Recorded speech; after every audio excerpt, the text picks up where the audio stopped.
couple of days ago, I uploaded the Mob Psycho spin-off, Mob Psycho 100 Regan, and you guys seem to love it, so we're here with Chapter 2. To start off Chapter 2, we have Tome coming back to Regan's establishment. Tome notices that Regan is talking to someone, and she says to herself, we've got a client. It's secretary time. The old lady that Regan was talking to explains to Regan that she wants to live out the rest of her life peacefully and in solitude. The old lady gave her house to her son and his family, and she bought an apartment nearby. But the apartment seems to be haunted and it frightens her, so that's why she hired Regan. Oh, I think this is a dude, so old man. Oopsies. Have some tea. Tome gives the old man some tea, trying to be helpful, and Tome even offered him some choco pies. But Regan gets upset. I had those behind the cabinet for a reason.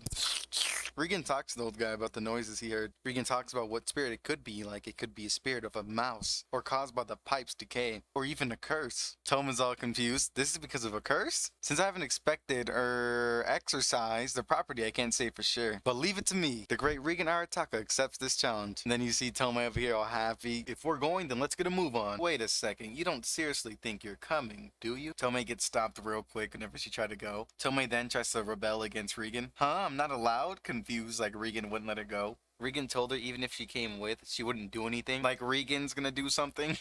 That's super ironic. I take this back, okay? So do not comment that I'm an idiot. Okay? Regan then scolds her about trying to rubberneck and tag along, and then Tome pleads for her life to come. No, Regan, I promise I won't get in the way. Regan then gives his big speech, saying that letting amateurs go is just a waste of time, and there's nothing scarier than humans. The spirits aren't the real threat. Tome then hits him with the, are you seriously planning to go alone? No, I'll take my employee with me. We shouldn't be too long.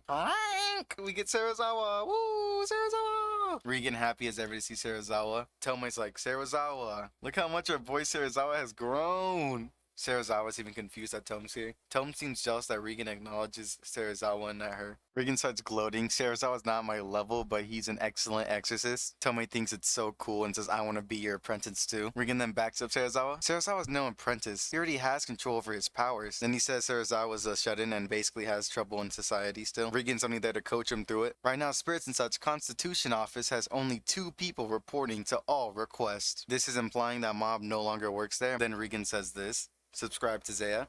Eh? Regan's still savage. All that's left for Tome is telephone duty when I'm out the office. Then Serizawa, being the goat he is, backs up Tome. If something goes wrong, she could be our backup. And then Tome's praising Serizawa, saying, you're too amazing, Serizawa. And then Regan tries his hardest to not let Tome come by saying that Serizawa's gonna be responsible for her. So he just said, understood. Regan and the gang show up at the apartments. I still haven't heard any strange sounds. Regan uses his powers to scan out the area. Tome wants to wait a little longer, and Regan is still confused why she's still here. Tome says her parents don't really care. The gang hears scratching. The old man tells him that's the scratching he's been hearing. The scraping continues. They find out it's from this room right here. He tells Serizawa to open it. Serizawa says, right. He said, there's a lock on it. Lend us a key. Creak!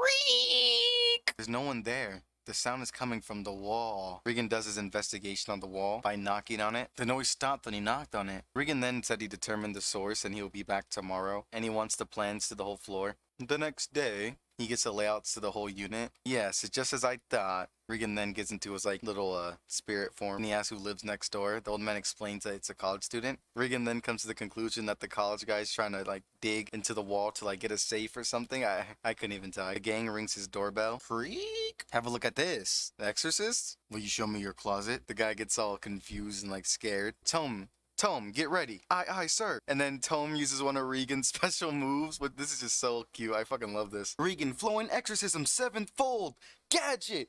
Bolt cutters! Playing. Now, I'm no scientist, but I think that's a reference to this right here from Demon Slayer. Ah, so forceful. What the hell are you guys even doing? Regan then just budges right in. They open the closet, but there's nothing there. Tome is doubting Regan's actual ability. Regan tells him, you don't mind if I rip that off right there, do you? It looks like it's already been ripped off before. The college student growing more nervous and nervous. No, of course not. I don't want you to do that. Regan says that he'll put it back afterwards. The college student doesn't want anything to do with this. Regan budges right through. What are you? The college student gets aggressive.